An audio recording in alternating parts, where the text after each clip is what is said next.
आप सभी का आपके अपने channel Bharat Gupta help desk में एक बार फिर से बहुत बहुत बहुत स्वागत है। और मैं आपका अपना रोशन एक बार फिर से हाजिर हूँ एक नई वीडियो के साथ। दोस्तों, इस वीडियो में हम कक्षा 10 के सामाजिक विज्ञान के यूरोप में राष्ट्रवाद का उदय सब पाठ से कुछ बताएंगे। लेकिन उससे पहले अब तक आपने हमारे चैनल को सब्सक्राइब नहीं किया है तो सब्सक्राइब ज़रूर करिए, बेल आइकन को दबाइए, साथ ही वीडियो को लाइक करिए और शेयर भी ज़रूर करिए, क्योंकि यह वीडियो बनाने में मेहनत बहुत लगता है और आपका एक लाइक और सब्सक्राइब हमारे मेहनत को रंग ला सकता है। दोस्तों, इतिहास एक ऐसा सब्जेक्ट है जिसको समझना ज़रूरी है। लोग कहते हैं कि इतिहास रटा जाता है, याद किया जाता है, लेकिन उसकी पृष्ठभूमि जब तक आपको समझ नहीं आएगी, इतिहास आपको कठिन ही लगेगा। तो हम कोशिश करेंगे कि आपको अच्छे से हम समझा सकें, उसकी पृष्ठभूमि को बता सकें। यूरोप में राष्ट्रवाद को समझने से पहले हम यह देखेंगे कि आखिर यह राष्ट्रवाद कैसे आया, ये राष्ट्रवाद होने के कारण क्या थे। तो जिस समय लुई 16वां मई 1774 में वर्साय के महल के हॉल ऑफ मिमर्स में राज सिंहासन पर बैठा। लुई 16वां बुर्बो राजवंश का था। तो वह जब राज सिंहासन पर बैठा तो फ्रांस के राजतंत्र में अद्वितीय तड़क भड़क और वैभव तथा शक्ति का प्रदर्शन था। उस समय फ्रांस में बुर्बो राजवंश बहुत ही बड़ा राजवंश था, लेकिन इस पुरातन व्यवस्था की जड़ें खोखली हो चुकी थी। जब लुई 14वां 15वां अयोग्य शासक थे, उन्होंने बस युद्ध और वैभव को बनाने में ही अपने सारे धन को खर्च कर दिया था। राजकोष भी खाली हो चुका था, जिस कारण लुई 16वां के सामने एक बहुत ही बड़ी समस्या थी इस राजवंश को चलाने के लिए। तो उस वैभव को चलाने के लिए अनेक दर्शकों को फ्रांस के राजतंत्र का पतनशील चरित्र को बचाने के लिए लुई 16वां के पास कोई उपाय नहीं था। अगर हम बात करें तो लुई 16वां एक अयोग्य शासक था, जिसने फ्रांस की व्यवस्था को ही पूरा खोखला कर दिया था। और यही कारण नहीं है, बल्कि और भी कारण हैं, जैसे राजा का दैवीय अधिकार। उस समय राजा का दैवीय अधिकार था, जो राजा कहता था वही माना जाता था, राजा को देवता के समान माना जाता था। इस राष्ट्रवाद का कारण राजा की निरंकुशता भी थी, जिस कारण राष्ट्रवाद का जन्म हुआ। इसके बाद राजा इतना करों को बढ़ाता गया कि लोग पाव रोटी तक पे कर देने लगे, पाव रोटी पे भी कर लेने लगा। और राजतंत्र की दुर्बलता भी कहीं न कहीं इस राष्ट्रवाद का कारण था, कि जिस कारण फ्रांस में, यूरोप में राष्ट्रवाद हुआ। साथ ही फ्रांस की क्रांति सबसे बड़ी भूमिका निभाई इस राष्ट्रवाद को उत्पन्न करने में। फ्रांस की क्रांति के ही बाद यूरोप में जगह जगह राष्ट्रवाद होने लगे, क्योंकि जनता अपने हक के लिए, अपने आप को बचाने के लिए यह लड़ाई लड़ने लगी। तो चलिए हम देखते हैं कि यूरोप में राष्ट्रवाद क्या है और यूरोप में राष्ट्रवाद के क्या परिणाम हुए।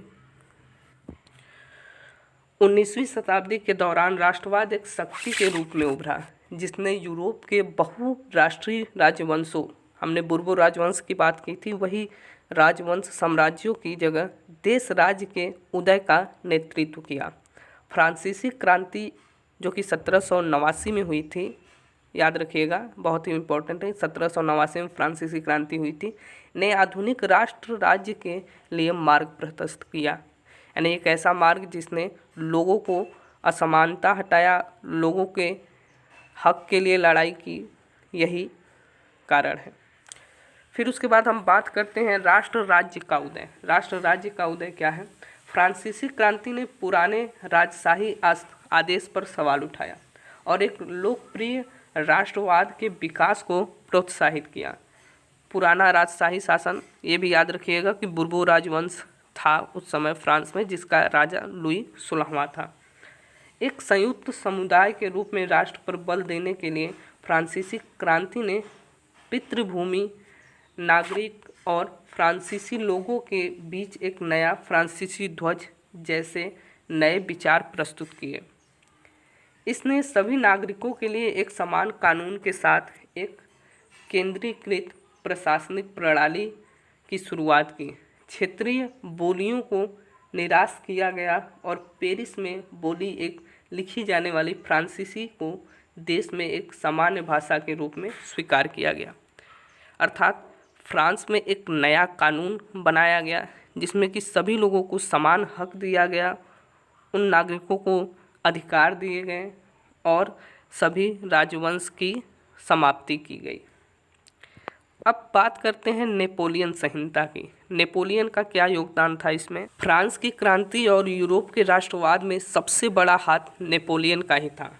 नेपोलियन ने फ्रांस में लोकतंत्र को नष्ट किया और इसने प्रशासनिक क्षेत्र में क्रांतिकारी सिद्धांतों का समावेश किया जिसने पूरी व्यवस्था कुशल बन सके। नेपोलियन ने 1804 ईस्वी की नागरिक संहिता, जिसे सामान्यतः नेपोलियन की संहिता के नाम से जाना जाता है, उसको जन्म पर आधारित विशेषाधिकार समाप्त कर दिए। अर्थात जन्म आधारित विशेषाधिकार क्या होता है कि राजा का बेटा राजा बनेगा, नाई का बेटा नाई बनेगा।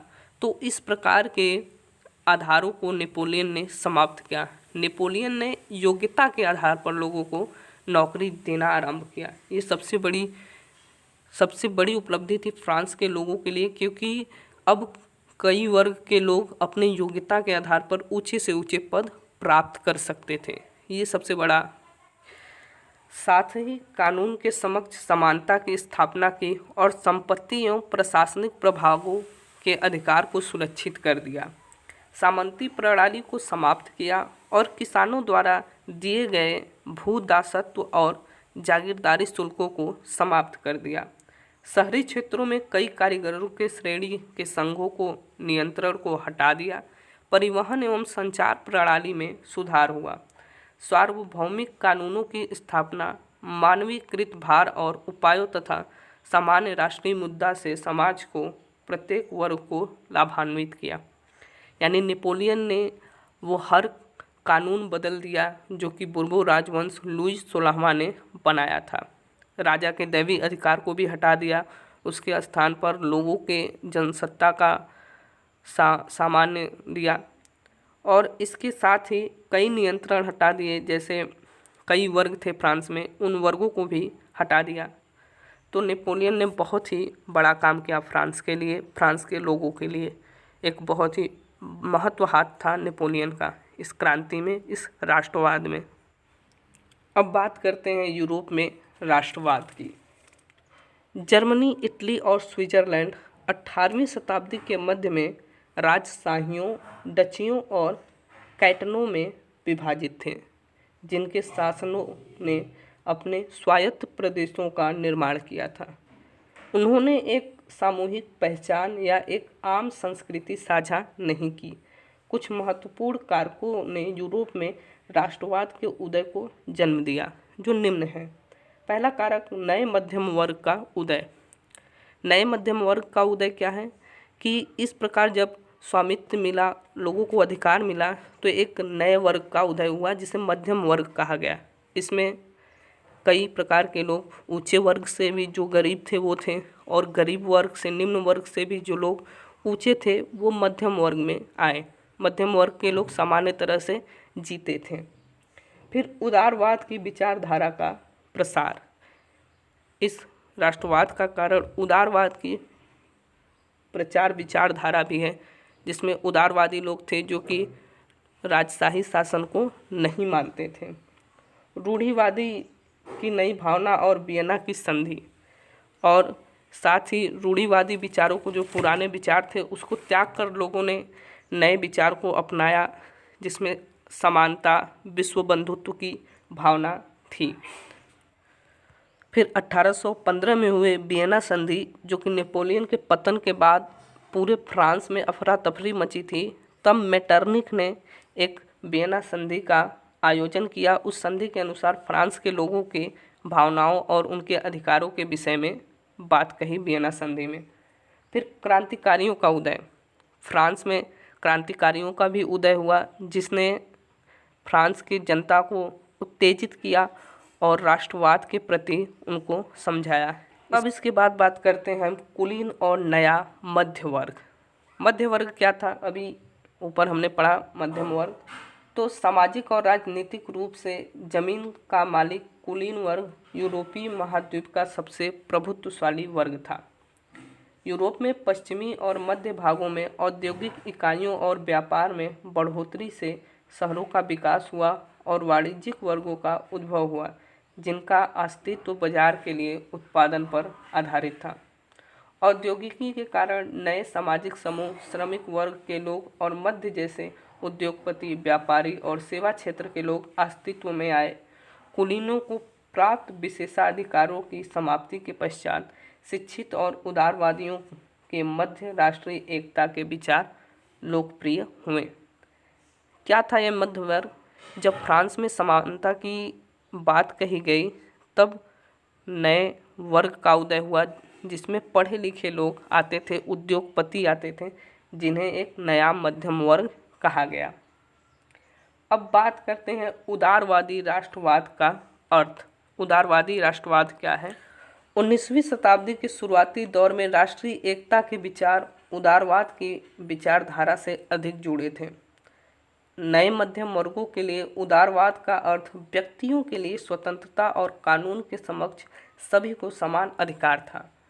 फ्रांस के वोट देने की निर्वाचित करने का अधिकार विशेष रूप से अधिक संपत्ति वालों को दिया गया था। यानी जो अधिक संपत्ति वाले थे, जैसे पादरी वर्ग, मध्यम वर्ग के लोग ही वोट देने के अधिकारी थे। निम्न वर्ग के लोगों के लिए वोट देने का कोई भी हक नहीं था, लेकिन इसे समाप्त किया गया। संपत्ति विहीन पुरुषों और महिलाओं को इस अधिकार से वंचित रखा गया। यानी कि जिसके पास संपत्ति नहीं है वो वोट नहीं दे सकता, अपना राजा नहीं चुन सकता। आर्थिक क्षेत्र में उदारवाद बाजार की आज़ादी के पक्ष में था। साथ ही यह राज्य द्वारा लगाए गए वस्तुओं और पूंजी के आवागमन पर नियंत्रण को समाप्त करने के पक्ष में भी था। 1834 में प्रसा की पहल पर एक शुल्क संघ जालवेराइन क्या था? इसमें एक शुल्क लगाया गया जो कि लोगों को भरना था, का गठन किया गया, जिसने शुल्क अवरोध को समाप्त किया और मुद्रा की संख्या को भी कर दी, जो उससे पहले 30 से भी अधिक थी। यानी जालवेराइन एक ऐसा संधि था, एक ऐसा गठन था जिसने कि लोगों के करों को कम किया। अब बात करते हैं 1500 के बाद एक नया संरक्षणवाद यानी वियना कांग्रेस के बारे में। 1815 ईस्वी में नेपोलियन की हार के बाद यूरोपीय सरकारें रूढ़िवाद की भावना से प्रेरित थीं। रूढ़िवादियों का मानना था कि राज्य और समाज की स्थापित परंपरागत संस्थाओं जैसे राजशाही, चर्च, सामाजिक ऊंच नीच, संपत्ति और परिवार को संरक्षित किया जाना चाहिए। यूरोपीय शक्तियों जैसे ब्रिटेन, रूस, प्रसा और ऑस्ट्रिया, जिन्होंने सामूहिक रूप से नेपोलियन को हराया था, कि उनके प्रतिनिधियों ने यूरोप के लिए समझौता करने के विषय में वियना की मुलाकात की। इस सम्मेलन का आयोजक ऑस्ट्रियन चांसलर ड्यूक मेटरनिख द्वारा किया गया था। इसमें प्रतिनिधियों ने 1815 की वियना संधि तैयार की। यानी सब नेपोलियन के हार के बाद पूरा फ्रांस अफरा तफरी में मचा हुआ था। तब उसके बाद सभी मित्र राष्ट्रों ने मिलकर, जिसमें ब्रिटेन, रूस, प्रसा, ऑस्ट्रिया सभी थे, उन्होंने मिलकर ऑस्ट्रियन चांसलर ड्यूक मेटरनिख द्वारा एक वियना संधि का आयोजन किया, जो कि 1815 में हुआ था। इस संधि के कुछ प्रमुख बिंदु थे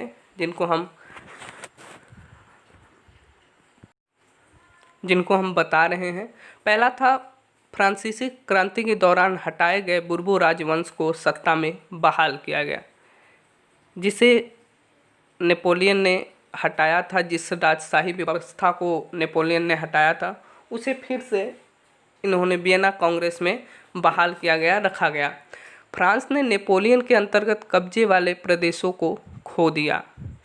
यानी जिसे नेपोलियन ने मिलाया था, सभी को जिस तरह अपने कब्जे में लिया था, फ्रांस को उस सभी राज्य को वापस करना पड़ा।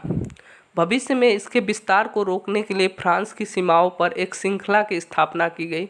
प्रसा को पश्चिमी सीमाओं पर महत्वपूर्ण नए क्षेत्र दिए गए, जबकि ऑस्ट्रिया को उत्तरी इटली का नियंत्रण दिया गया। यानी मेटरनिख ने एक ऐसी व्यवस्था बनाई कि कमज़ोर राष्ट्रों के नेतृत्व को एक मजबूत राष्ट्र के हाथ में दे दिया, ताकि भविष्य में सभी का विस्तार रोका जा सके और सभी लड़ाई झगड़ों पर नियंत्रण पाया जा सके। नेपोलियन द्वारा गठित जर्मन महासंघ के 39 राज्यों को पहले की तरह बनाए रखा गया। यानी नेपोलियन ने कई 218 गांवों को मिलाकर 39 राज्य के रूप में गठित किया गया था, उसी तरह उसे रखा गया। पूर्व में रूस को पोलैंड का भाग दिया गया, जबकि प्रसा को सैक्सनी का भाग दिया गया। सम्मेलन का मुख्य उद्देश्य नेपोलियन द्वारा परास्त राजशाहों को बहाल करना था और यूरोप में एक नई रूढ़िवादी व्यवस्था स्थापित करना था। इस सम्मेलन में इन्होंने क्षतिपूर्ति भी लगाई, यानी जो राष्ट्र हारा था उसे क्षतिपूर्ति भी भरना था। 1815 में स्थापित रूढ़िवादी शासन निरंकुश शासन था, लेकिन उदार राष्ट्रवादियों ने वियना सम्मेलन के बाद स्थापित राजशाही रूपों का विरोध किया और विश्वास किया कि यह राष्ट्र राज्य का निर्माण आवश्यक है। तो इस प्रकार अगर बात किया जाए तो नेपोलियन द्वारा बनाए गए सभी विस्तार को इन्होंने बदलकर अपने हिसाब से किया और हर कमज़ोर राज्य को एक मजबूत राज्य के हाथ में सौंप दिया। तो इस प्रकार आज के वीडियो में बस इतना ही। इसका भाग 2 लेकर हम आएंगे जल्द ही अगले वीडियो में। तब तक के लिए अलविदा। लेकिन अब तक आपने हमारे चैनल को सब्सक्राइब नहीं किया है तो प्लीज़ सब्सक्राइब करिए, बेल आइकन को दबाइए। और हाँ, एक बार हम फिर कह रहे हैं कि यह वीडियो बनाने में बहुत मेहनत लगता है, तो प्लीज़ सब्सक्राइब ज़रूर करिए। और इसके अगले भाग में हम आपको बताएंगे। उसके बाद फिर अगला सेशन हमारा होगा प्रैक्टिस सेशन का, जिसमें हम आपको इसके बोर्ड में आने वाले क्वेश्चन के बारे में बात करेंगे। तब तक के लिए धन्यवाद।